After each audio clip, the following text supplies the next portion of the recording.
अस्सलाम वालेकुम viewers, rich Pakistan का नया एपिसोड लिए मैं हूं आपका होस्ट अब्दुल रहमान। पाकिस्तान में लगने वाले सबसे बड़े थर कोल बेस्ड पावर प्लांट का फाइनेंशियल क्लोज हो गया है। एक बड़ी डेवलपमेंट है और पता यह लगा है कि यह पावर प्लांट 2 अरब डॉलर्स की लागत से लगा है। 1320 मेगावाट बिजली ये पैदा कर रहा है और इसके अंदर जो थर का कोयला इस्तेमाल हो रहा है उसकी फ्यूल कॉस्ट सिर्फ 5 रुपए फी यूनिट है, जबकि इसके मुकाबले में इतनी सलाहियत के जो साहिवाल कोल पावर प्लांट और दीगर 2 चाइनीज कोल पावर प्लांट हैं उनमें फ्यूल कॉस्ट इंपोर्टेड कोयल की तकरीबन 18 रुपए यूनिट है, यानी कि 3 गुना ज्यादा महंगा फ्यूल उनको मिलता है। ये सस्ते फ्यूल पे चल रहा है। एक तरफ तो इसका ये फायदा है, दूसरा फायदा ये है कि इस पावर प्लांट के सबब सालाना 200 अरब रुपए की सस्ती बिजली सिस्टम में शामिल होगी। जी हां, यह सिस्टम को बिजली देगा 9 अरब यूनिट्स। अगर ये लोकल कोयले की बजाय इंपोर्टेड कोयले पर चलता तो 200 अरब रुपए पाकिस्तान की टोटल एनर्जी बास्केट की प्राइस में इजाफा हो जाना था, तो ये वहां से पैसे बचाएगा। और इसका तीसरा फायदा पाकिस्तान को यह हो रहा है कि इसके सबब हम 500 मिलियन डॉलर्स बचा रहे हैं। हमने जो पैसे इंपोर्टेड कोल पे खर्च करने थे वो 500 मिलियन डॉलर्स होने थे, हमारा सालाना $500 मिलियन वहां से बच रहा है।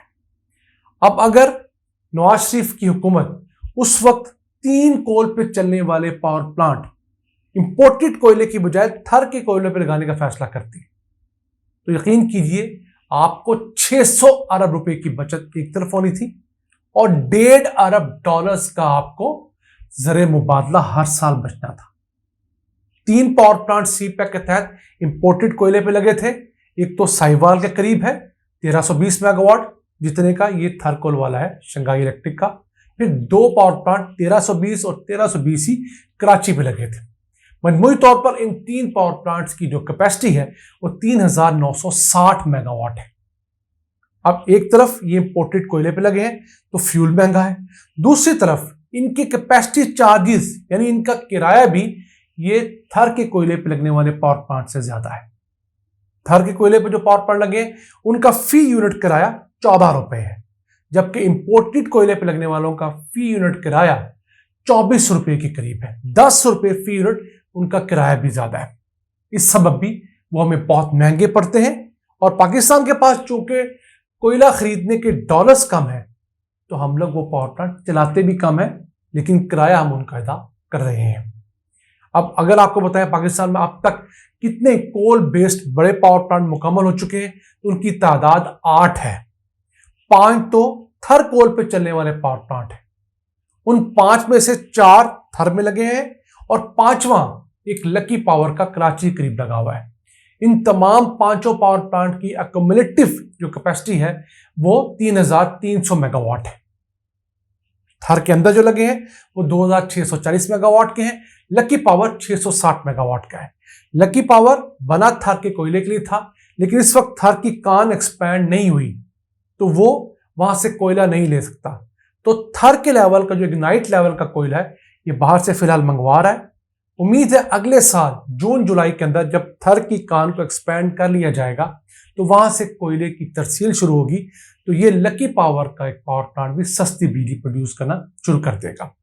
इसके अलावा मैं आपको बता चुका हूं 3 सीपैक के तहत इंपोर्टेड कोल पर लगने वाले पावर प्लांट है और एक पावर प्लांट इस वक्त अंडर कंस्ट्रक्शन है जामशोरू के मुकाम पर। वो भी कोल बेस्ड पावर प्लांट है, 1320 मेगावाट का है। उसके अंदर भी 660 के 2 यूनिट्स हैं। एक मुकम्मल हो चुका है और दूसरा थर के कोयले पे लगाने का इरादा रखती है हुकूमत। अब ये तो बात है कि एक पावर प्रोजेक्ट जो कि हमने निस्बतन बेहतर निगोशिएट करके अपने वसाइल पे लगाया और हमें 200 अरब रुपए की बचत दे रहा है सालाना। दूसरी तरफ हमारी साबका हुकूमतें इस मुल्क के साथ जुल्म अजीम करती रहीं। वो किस तरह? अगर आपको बताएं कि इस मुल्क के अंदर कौन सी हुकूमत ने कितने किराए पे पावर प्लांट लगाए तो 1994 में बेनजीर हुकूमत ने एक पावर पॉलिसी दी जिसके तहत 16 IPPs यानी कि इंडिपेंडेंट पावर प्रोड्यूसर्स पाकिस्तान में लगे। पॉलिसी बेनजीर की हुकूमत ने दी, हुकूमत खत्म होगी तो नवाज शरीफ की हुकूमत आई। ये पावर प्लांट उस वक्त जाके मैच्योर हुए। तो इन 16 पावर प्लांट्स की कैपेसिटी 4100 मेगावाट है। इन्होंने सिर्फ 51 अरब रुपए की सरमायाकारी की और सन 2020 तक 415 अरब रुपए कमा लिए थे। कितने? 8 गुना ज्यादा रकम इन लोगों ने कमा ली पाकिस्तान से। फिर 2002 की पॉलिसी आई मुशर्रफ दौर के अंदर। उसके तहत पहले 13 प्लांट्स लगे जो 2934 मेगावाट कैपेसिटी के थे। ये दोनों 2002 वाली भी और 1994 वाली पॉलिसीज, ये फर्नेस ऑयल पे लगने वाले पावर प्लांट है जिन्होंने पाकिस्तान का शुरू में बेड़ा गर्क करना शुरू किया। अब इन 13 प्लांट्स ने 2002 की पॉलिसी के तहत 57 अरब रुपए इन्वेस्ट किए और 152 अरब रुपए कमाए। कब तक? सन 2020 तक। उसके बाद 2006 में एक नई पॉलिसी दी गई। इसके तहत हवा और सोलर पे ज्यादा प्लांट लगे। हवा के ऊपर 14 प्लांट्स लगे, छोटे छोटे 50 मेगावाट और 100 मेगावाट के, और सोलर के ऊपर 7 पावर प्लांट लगे। हवा से 1234 मेगावाट बिजली पैदा होनी थी। सारे नहीं लग सके लेकिन बड़ी मेजॉरिटी लग गई है। फिर सोलर पर 430 मेगावाट की कैपेसिटी दी गई लेकिन वो भी सारे लग नहीं सके। फिर नवाज शरीफ का टर्नओवर आया। 2015 में 7 आईपीपीज कंप्लीट हो चुके हैं। उनसे 8253 मेगावाट बिजली की कैपेसिटी हासिल की जा रही है। इनको 17% तक मुनाफा गारंटी किया गया। और ये जो इंपोर्टेड कोयले पे लगने वाले पावर प्लांट्स हैं, ये इसी आईपीपी सीरीज का हिस्सा है। इनमें से एक पावर प्लांट तो ऐसा है जिसने सिर्फ 2 साल के अंदर अपनी 70% सरमायाकारी पूरी भी कर ली है। यानी कि हर साल वो 30-33% यहां से रेवेन्यू कमा रहा है। 3 साल के अंदर उसने अपनी लागत पूरी कर लेनी थी। उसके फिगर्स इंशाल्लाह आ जाएंगे। वैसे इनको लगे हुए 5-6 साल हो गए, इन्होंने अपनी लागत पूरी कर ली होगी। ये फिगर्स मुझे सिर्फ सन 2020 तक के अवेलेबल हुए हैं, इसलिए मैं आपसे 2020 तक के फिगर्स शेयर कर रहा हूं। अब पाकिस्तान को हर साल 2000 अरब रुपया अपने पावर प्लांट्स का किराया अदा करना होता है, जिसकी वजह से हमारे हर बिजली की यूनिट में 21 रुपए किराया लग के आता है। अगर ये पावर प्लांट्स किराए पे ना लगे होते तो 21 रुपए फी यूनिट हमारा किराया कम होना था। इस सिलसिले में एक अच्छी काविश की गई इमरान खान की हुकूमत की जानब से कि उन्होंने मुल्क में मौजूद जो इंडिपेंडेंट पावर प्रोड्यूसर्स हैं, प्राइवेट बिजली घर है, उनके साथ मुआहदे रीनिगोशिएट किए। मुल्क में उस वक्त 104 आईपीपीज थे, उनमें से 46 के साथ दोबारा से मुआहदे रीनिगोशिएट किए गए, साइन कर लिए गए। उसका फायदा क्या हुआ? हमें हर साल 120 अरब रुपए का फायदा हो रहा है। 2021 में ये एग्रीमेंट साइन कर लिए गए थे। स्क्रीन पर आप उसका अखबारी तराशा उस वक्त का दे सकते हैं। 836 अरब रुपए का मुनाफा तो हमें अगले 5 से 7 साल में होना है।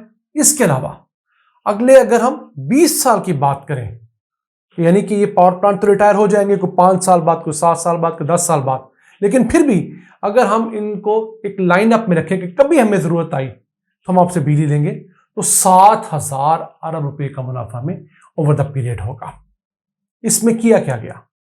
2021 के अंदर जब इनके साथ एग्रीमेंट साइन किया गया तो इन्हें डॉलर्स में मुनाफा देने की बजाय रुपयों के अंदर मुनाफा देने पर राजी किया गया और लॉक ये किया गया कि 148 रुपए फी डॉलर के हिसाब से आपको रेट मिलेगा।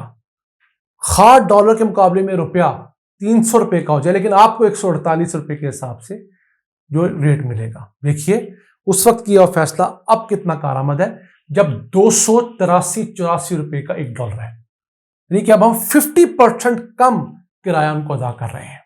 फिर पहले उनका शरह मुनाफा जहां 15-17% था, उसे घटाकर 12% किया गया है। अभी मजीद आईपीपी के साथ नेगोशिएशन होनी थी, इमरान खान की हुकूमत खत्म हो गई। उन्होंने सीपैक के तहत लगने वाले इन पावर प्रोड्यूसर से बात की, लेकिन हुकूमत जो चाइना है उसने आंखें दिखाई कि जनाब अभी तो आपने हमसे मुआहदे किए हैं और आप फौरी तौर पर रिलैक्सेशन लेने के लिए भी आ गए, तो उन्होंने साफ तौर पर हमें जवाब दे दिया है। जो हमारे पास सन 2002, 1994, 2006 के पावर प्लांट्स लगे हुए हैं, वो तो अगले 5 से 7 साल में सारे रिटायर हो जाएंगे। 2031 तक ये सारे पावर प्लांट्स अपनी 25 या 30 साल के एग्रीमेंट की मुद्दत कंप्लीट करके रिटायर हो जाएंगे। उसके बाद हम इनको 1 रुपया भी किराया अदा करने के लिए जो वाजिब नहीं होंगे। लेकिन सीपेक के तहत लगने वाले जो ताजे पावर प्लांट्स हैं 8,253 मेगावाट के, इनका खूब सारा किराया अभी हमने सन 2040 तक अदा करना है। और इस मुल्क में बिजली महंगी करने का सबसे बड़ा सबब अगर कोई आपसे पूछे तो पहले बेनजीर की हुकूमत थी, फिर नवाज शरीफ की हुकूमत थी, फिर मुशर्रफ की हुकूमत भी थी। और अब वाली बिजली महंगी होने की सबसे बड़ी वजह नवाज शरीफ का 2013 से 18 तक का टेन्योर है। ये मैं नहीं कह रहा, आप किसी भी एनर्जी एक्सपर्ट से बात करें, आप किसी के साथ डिस्कशन करें, आपको पता लग जाएगा उस वक्त किराए पे लगने वाले महंगे पावर प्लांट्स आज हमें बिजली का 1 यूनिट 85 रुपए तक देने पर मजबूर है। और अगर 46 आईपीपीएस के साथ हम उस वक्त निगोशिएट ना करते 2021 में, तो आज शायद हमारे बिजली का 1 यूनिट 100 रुपए से तजावुज कर जाता गर्मियों में। ऑल्दो इमरान खान की हुकूमत को आइडियल हुकूमत कहता नहीं थी। पंजाब में बुजदार जैसे शख्स को मुसल्लत करके जो कुछ बुरा किया गया वो अपनी जगह, लेकिन जो काम वहां पर बेहतर हुआ हम वो भी आपको बताते हैं, और जो गलत हुआ उसको भी हाईलाइट करते रहेंगे। आज के लिए इतना ही। अपने मेजबान अब्दुल रहमान को इजाजत दीजिए। अल्लाह के बाद।